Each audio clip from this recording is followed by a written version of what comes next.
नमस्कार दोस्तों, स्वागत है आप सभी का एस्ट्रोगूंज में, जहां हम वैदिक एस्ट्रोलॉजी लेके बहुत चर्चा करते हैं। आप सभी न्यू ईयर 2026 में आपने देखा है कि काफ़ी चेंजेस और बदलाव तो देखने को मिल ही रहे हैं। इनफैक्ट चाइनीज़ न्यू ईयर भी शुरू हुआ है फरवरी 16 से, और वो भी एक बदलाव की ओर ही इशारा कर रहे हैं। बिकॉज लास्ट ईयर उनका भी shedding of the skin the snake year था, और इस बार फायर हॉर्स ईयर है। तो हॉर्स की एनर्जी तो होती है न्यू बिगनिंग्स के लिए, फायर एनर्जी भी होती है न्यू बिगनिंग्स के लिए। और मार्च का महीना तो और इम्पॉर्टेंट है क्योंकि हमारे हिंदू कैलेंडर में अब न्यू ईयर की शुरुआत होगी गुड़ी पड़वा से, जो कि नवमी की भी शुरुआत होती है वहाँ से। तो ये जो तिथि आ रही है 19 मार्च को, wishing you all very prosperous Hindu new year. Ugadi और गुड़ी पड़वा इस बार 19 मार्च को देश भर में मनाई जाएगी, और ये हमारे चैत्र महीने का पहला दिन है। होली के बाद ये पड़ता है, और गुड़ी पड़वा से हमारी नवमी 9 दिन की नवमी की भी शुरुआत हो जाती है, जिसके अंत में राम नवमी मनाई जाती है। तो इसलिए मार्च तो है ही त्योहारों का महीना, और मार्च हमारे फाइनेंशियल ईयर एंड का भी महीना है, क्योंकि हमारे इंडियन फाइनेंशियल ईयर में 31 March is the year ending. And काफ़ी यहाँ पे सभी को अपने बुक्स को ठीक ठाक करने का समय रहता है सभी का। ये final closing investments, any investment to sell to buy, ये सब आपको काफ़ी करना पड़ता है। इसलिए स्टॉक मार्केट्स में भी ये महीना काफ़ी बिजी रहता है, क्योंकि हमने देखा है कि फाइनेंशियल ईयर क्लोजिंग का महीना रहता है ये। एंड इस बार मार्च महीना कैसा रहेगा stock markets, Indian stock markets के लिए, इसके बारे में हम बात करेंगे।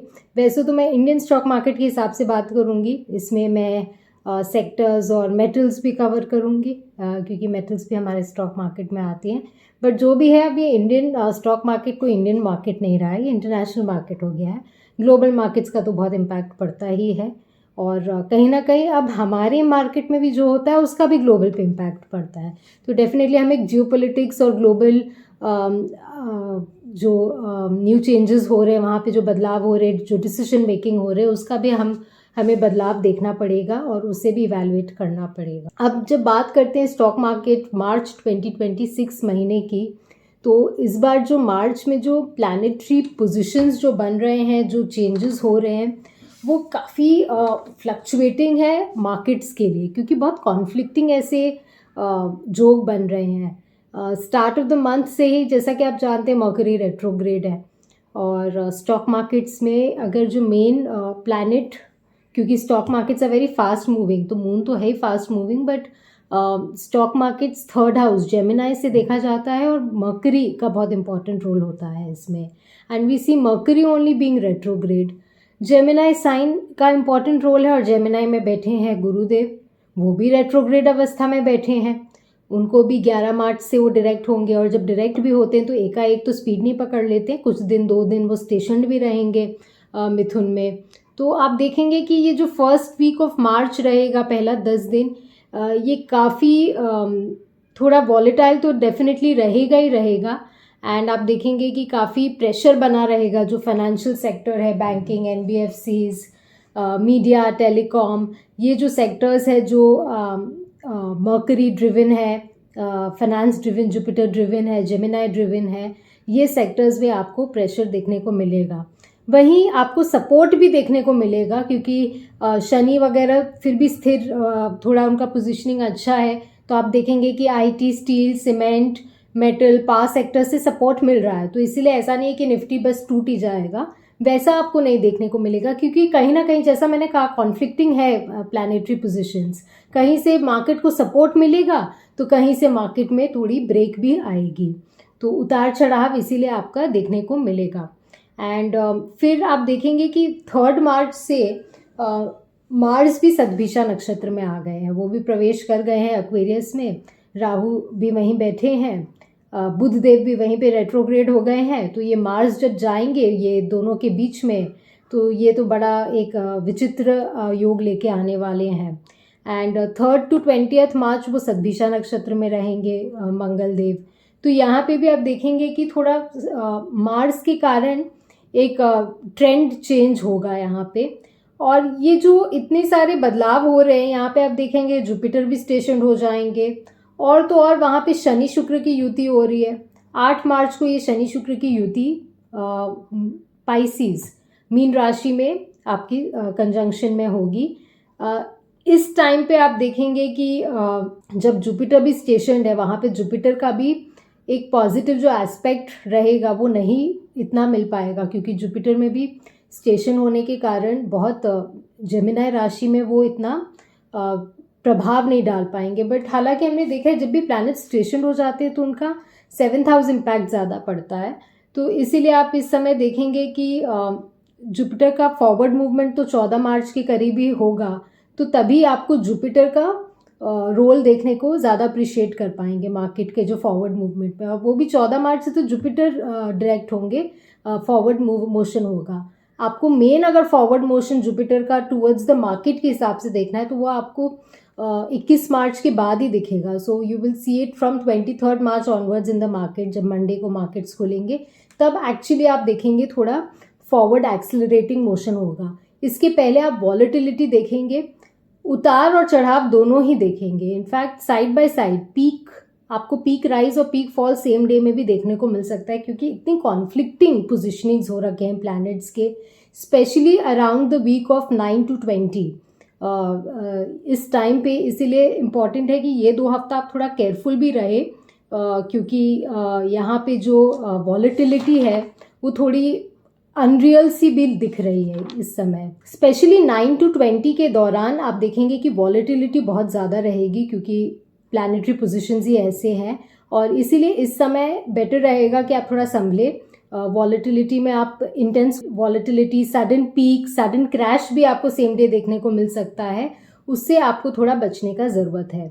नाउ 8 मार्च को सैटर्न वीनस कंजंक्शन हो रहा है, तो जैसे जैसे वीनस सैटर्न के करीब आ रहे हैं आप देखेंगे कि काफ़ी मेटल्स में भी आपको थोड़ा अप्रिसिएशन देखने को मिल सकता है, स्पेशली सिल्वर में उस समय। एंड ये 8 मार्च के आसपास भी आप देखेंगे 13 मार्च को फ्राइडे द 13 भी पड़ रहा है, और इस दिन राहु मंगल का एग्जैक्ट कंजंक्शन हो रहा है 14 डिग्री के आसपास। एंड वहीं पे लेस देन 3 डिग्रीज में आपके बुधदेव रेट्रोग्रेड रहेंगे। तो ये जो 13 मार्च फ्राइडे द 13 है, ये थोड़ा सभी को संभल के रहना चाहिए, क्योंकि उस टाइम पे आप देखेंगे कि बहुत सपोर्ट गुरुदेव का भी नहीं रहेगा। जैसा कि मैंने पहले बताया, वो भी स्टेशन अवस्था में ही रहेंगे। मकरी तो रेट्रोग्रेड है ही। इस समय आपको इंटेंस वॉलेटिलिटी देखने को मिल सकती है, सडन पीक, सडन क्रैश देखने को मिल सकता है। और तो और ये जो एक्वेरियस साइन है ये ग्लोबल नेटवर्क को दिखाता है, तो कुछ शटडाउन भी हो सकता है, some software system issues, some reset could be possible, some unforeseen forces could be involved। क्योंकि हमने देखा है अभी जब लास्ट मंथ भी सिल्वर क्रैश किया था, उस टाइम पे भी थोड़ा इश्यूज आए थे ग्लोबल सिस्टम शटडाउन का। तो ऐसे कुछ इश्यूज आ सकते हैं जो आपको एडवर्सली इफ़ेक्ट कर सकते हैं अगर आप मार्केट में बहुत इन्वेस्टेड हो उस समय। तो इसीलिए आपको उस समय केयरफुल रहना होगा। एंड आप देखेंगे इस समय जो सोशल इम्पैक्ट सेक्टर्स हैं वहाँ पे फिर भी आपको इजाफा देखने को मिल सकता है, क्योंकि Aquarius is a sign of social sign, it is a sign of social wellbeing and innovation. तो सोशल इम्पैक्ट सेक्टर्स, चाहे वो आपके health tech, clean tech, education, ये सब से रिलेटेड जो सेक्टर्स है आप उसमें देखेंगे कि काफ़ी ग्रोथ और मूवमेंट, फॉरवर्ड मूवमेंट उनको मिलेगा इस समय। उनके स्टॉक्स में भी आपको कुछ न्यूज़ देखने को मिल सकते हैं, कोई आईपीओ आ सकता है या आईपीओ की तैयारी हो सकती है अंदर ही अंदर कंपनीज़ में इस समय, वैसे उस फील्ड से रिलेटेड कंपनीज़ में। चूँकि जुपिटर का स्टेशन रहेंगे वो वीक में अराउंड 11 to 13, और उनका काफ़ी इम्पैक्ट सैजिटेरियस साइन में पड़ेगा। तो जो सैजिटेरियस साइन से जो रिलेटेड सेक्टर्स है, जैसे कि ट्रैवल, हॉस्पिटैलिटी, होटल सेक्टर, फिर आपके एजुकेशन रिलेटेड सेक्टर्स, क्योंकि आजकल एडटेक तो बहुत चल रखा है, और आपके जो भी हायर लर्निंग के हैं, ट्रैवल रिलेटेड सेक्टर्स है, banking, finance, financial service related, fintech, ये जो सेक्टर्स है, आप यहाँ पे भी देखेंगे कि काफ़ी हलचल होगा ये सेक्टर्स में भी, एंड यहाँ पे भी कुछ पॉजिटिव न्यूज़ उनको मिल सकता है, पॉजिटिव आउटकम मिल सकता है। तो ये सेक्टर्स के लिए तो ये टाइम काफ़ी फेवरेबल रहेगा। अब बात करते हैं आपके ब्लू चिप स्टॉक्स की, क्योंकि उनका बहुत इम्पोर्टेंस है निफ्टी 50 को बरकरार रखने में। एंड आप देखेंगे कि blue chips they will perform well in the first half, but जैसे जैसे ये सैटर्न वीनस कंजंक्शन में वीनस आगे बढ़ेंगे, तो 8 मार्च को ये कंजंक्शन हो रहा है, तो स्पेशली मिड मार्च, क्योंकि वहाँ पे मिड मार्च में ही काफ़ी रायता भी फैल रहा है ना, क्योंकि जुपिटर भी आपके स्टेशन अवस्था में रहेंगे, मार्स और राहु की भी युति हो रही है with mercury retrograde around the same degrees. तो ये सब जो जोग बनेंगे, यहाँ पे आप देखेंगे कि ब्लू चिप स्टॉक्स में भी सेलिंग देखने को मिल सकता है, उससे मार्केट में थोड़ा प्रेशर बिल्ड होगा। एंड ये जो वॉलेटिलिटी आप देखेंगे बिकॉज ऑफ राहु मार्स, ये सब जो अभी जो ये जो संजोग बन रहे प्लैनेटरी कंजंक्शंस और जो अलाइनमेंट्स बन रहे, ये हमेशा के लिए नहीं है। तो ये जो वॉलेटिलिटी भी रहेगी, ये इसमें जो पीक्स होंगे और जो क्रैश होंगे वो भी हमेशा के लिए नहीं है। तो स्पेशली अगर आप देखेंगे कि क्रैश है, तो it is a good time to enter also, because then the markets are going to consolidate. And if आप देखेंगे बहुत उछाल होगा, तो फोमो में आप वहाँ ना फंस जाए, क्योंकि इतने जो ये सब पीक्स होंगे उसमें भी करेक्शन थोड़ा आएगा ही आएगा इस समय। एंड दैट इज़ वाई ये जो वॉलेटिलिटी है, इसमें प्रॉपर प्रिडिक्शन करना बहुत मुश्किल हो जाता है कि कब बढ़ेगा कब घटेगा, क्योंकि ये दोनों ही बहुत कॉन्फ्लिक्टिंग टाइम पे हो रहा है। और ऐसे में मून का एनर्जी बहुत काउंट करता है। बट प्रॉब्लम यहाँ पे क्या है कि 3 तारीख की होली है, जहाँ पे पूर्णिमा पड़ रही है, and this time it is with a lunar eclipse. तो ऐसे भी मून, क्योंकि उस समय एक्लिप्स्ड है, राहु केतु के एक्सिस में पड़ रहे हैं, तो मून में इतनी भी बहुत क्षमता, इतनी एनर्जी नहीं है। फिर जैसे जैसे मून एक्लिप्स से निकलेंगे, तो कुछ दिन अराउंड 5th 6th तो स्टिल लिब्रा साइन तक तो फिर भी थोड़ी स्टेबिलिटी इनकी बनी रहेगी। बट फिर अराउंड आप देखेंगे कि स्कॉर्पियो में वो 9 से 11 तारीख के बीच में रहेंगे। तो इसीलिए मैं ये 9 to 20 तारीख के लिए फिर से बोल रही हूँ कि संजोग भी ऐसे बन रहे हैं कि आपको मून में भी बहुत पॉजिटिविटी जो संभाल पाए, और सब प्लैनेट्स को वैसी पॉजिटिविटी नहीं देखने को मिल रही है, क्योंकि moon is also going to struggle around that time. 9 से 11 में वो रहेंगे स्कॉर्पियो में, फिर वो सैजिटेरियस में आएंगे। बट जब तक वो सैजिटेरियस में आएंगे, आप देखेंगे कि ये एक वेनिंग मून है, तो ऐसे भी मून में जो एनर्जी है, जो लाइट है, वो कम होती जा रही है उस समय तक। एंड करते करते 18 मार्च को हमारे अमावस पड़ रही है। तो उसके बाद जो ये न्यू मून आएगा, ये जो न्यू मून न्यू ईयर लेके आएगा, तब आप देखेंगे कि मून की एनर्जी भी, क्योंकि वो राहु केतु के एक्लिप्स, राहु केतु के नोड से वो छूट जाएगी, तो आप देखेंगे कि थोड़ा बेटरमेंट मून में भी, आपके मानसिक स्थिति में भी आप थोड़ा इम्प्रूवमेंट देखेंगे। एंड इसीलिए again and again I am saying कि 9 to 20 केयरफुल रहना है, क्योंकि आपका जो माइंड है ना, वो भी शायद एंटैंगल हो जाए इस समय। आप न चाहते हुए भी कुछ ऐसे ट्रेड्स कर लो या कुछ ऐसा में फंस जाओ, चाहे वो फोमो हो, फियर ऑफ मिसिंग आउट हो, या कुछ ऐसा आप कर लो कि आप ऐसे मार्केट्स में जब आप ओवर ट्रेड करोगे तो आप फंस सकते हो। इसीलिए इट इज़ इम्पॉर्टेंट दैट आप केयरफुल रहो। अगर यहाँ पे आपके थोड़ा भी आपके प्रॉफिट्स आ रहा है, तो आप बुक कर सकते हैं समय, बिकॉज ज़्यादा ग्रीड में आप फंस सकते हो। ये ऐसे मार्केट्स के ऐसे संजोग बन रहे हैं, प्लैनेटरी अलाइनमेंट्स। एंड इसीलिए इट इज़ इम्पॉर्टेंट कि इस समय आप थोड़ा पेशेंस रखें मार्केट्स में। ये जो टाइम है, आपको एंट्री के लिए भी बहुत अच्छा समय है। इसीलिए मार्च में जैसे हमने काफ़ी देखा है कि ईयर एंड लोग काफ़ी इन्वेस्टमेंट्स करते हैं, जिनके ATC डिडक्शन अमाउंट रह गए हों, वो भी अपना टैक्स सेविंग के हिसाब से या टैक्स फाइनेंशियल प्लानिंग के हिसाब से अपना सभी अपना कुछ ना कुछ इन्वेस्टमेंट फिर ईयर एंड में जैसे उनके फाइनेंसेस अलाउ करते हैं वैसे वो करते हैं। तो आपको वो डेफिनेटली वो विंडो भी मिलेगा जहाँ पे आपको एक अच्छा एंट्री पॉइंट मिल पाए आपके इन्वेस्टमेंट्स के लिए। And for long term investment definitely ये समय अच्छा है। एंड फ्रॉम मार्केट्स में आपको इस समय फ्राइडे द 13th मार्च के आसपास हलचल थोड़ी ज़्यादा देखने को भी मिल सकती है, क्योंकि जो राहु मंगल का योग बन रहा है एक्वेरियस साइन में विद रेट्रोग्रेड मर्करी यहाँ पे आपके fire accidents, air accidents and also war like situations के सिचुएशन बनते हैं।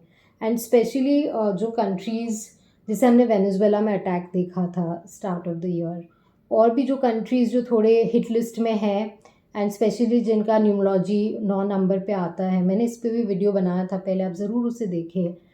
यहाँ पे मेरे जहन में ईरान नाम की एक कंट्री आती है, काफ़ी सुर्खियों में है, काफ़ी प्रेशर वहाँ पे भी बिल्ड हो रहा है because of their international relations with other Nations. तो वहाँ पे भी आप देख सकते हैं कुछ वॉर लाइक सिचुएशन, या जहाँ पे ऑलरेडी वॉर चल रहा है वहाँ कुछ एग्रीवेशन हो सकता है, तो उसका इम्पैक्ट तो आपको मार्केट्स में फिर देखने को मिलता है।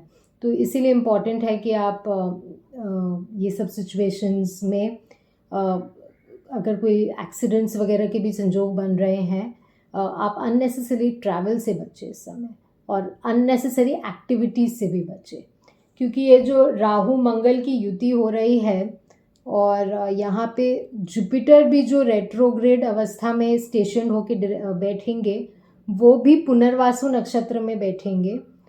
वहाँ पे भी जो नवमांश है वो मंगल देव का ही नवमांश पड़ रहा है, क्योंकि वो एरीज के नवमांश में बैठेंगे। तो आप देखेंगे कि मंगल की एनर्जी थोड़ी उग्र रहेगी इस समय, with the station Jupiter also action ज़्यादा ही रहेगा। तो आप भी उस एक्शन में रिएक्शन न दें, रिस्पॉन्ड करें, रिएक्शन न दें, तो वो एक्शन रिएक्शन में आपको नुकसान हो सकता है।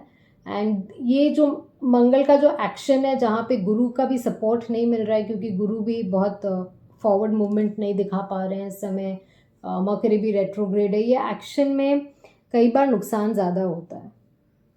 तो इसीलिए अगेन एंड अगेन मैं यही नसीहत दूंगी कि थोड़ा मार्च महीना स्पेशली टिल द मिड थोड़ा संभल के रहें। 21 मार्च के बाद काफ़ी अच्छा संजोग बन रहा है मार्केट्स के लिए। आप 23 टू 31 ऑफ द मंथ, जो फाइनेंशियल ईयर क्लोजिंग भी रहेगा इस हफ्ते में, आप देखेंगे कि काफ़ी कंसोलिडेट कर रहे हैं मार्केट्स। एंड जैसे जैसे आपकी सैटर्न वीनस मार्स जब पीक एनर्जी रहेगी, तो आपको मेटल्स में भी काफ़ी तेज़ी देखने को मिलेगी। और जैसे जैसे थोड़ा कंसोलिडेशन आएगा, मार्स की एनर्जी कमेगी एंड इवन वीनस भी थोड़ा आगे बढ़ जाएगा सैटर्न से, तब आप देखेंगे थोड़ा मेटल्स में भी करेक्शन देखने को मिले। तो if you are very keen to invest in metals also, तो आप तब जब थोड़ा डाउन ट्रेंड आपको देखने को मिलेगा, उस समय आप मेटल्स में एंट्री ले सकते हैं। And overall wishing you the very best for this month. जो लोग स्टॉक मार्केट्स में इन्वेस्ट करते हैं, लेट मार्च का जो कंसोलिडेशन है, यहाँ पे द बुल विल रिकवर, और उसमें जुपिटर जो पुनर्वासु नक्षत्र ऑफ रिकवरी में बैठे हैं, उनका बहुत बड़ा रोल होगा। तो this month, start of the month, Jupiter mercury के रेट्रोग्रेड से हाईलाइट होगा, बीच में काफ़ी मार्स राहु के कारण हलचल रहेगी, and towards the end of the month आप देखेंगे Jupiter in the revival mode. So this is the summary for March 2026 for the Indian stock market. I hope आपको ये मेरा विश्लेषण अच्छा लगा हो। प्लीज़ नोट, ये मेरी निजी ओपिनियंस हैं, मैं ऐसे this has nothing to do with any of my personal investments. और प्लीज़ आप थोड़ा ध्यान रखें इस समय, and with a disclaimer. And thank you so much for watching. मिलते हैं अगले वीडियो में, तब तक के लिए good bye and take care.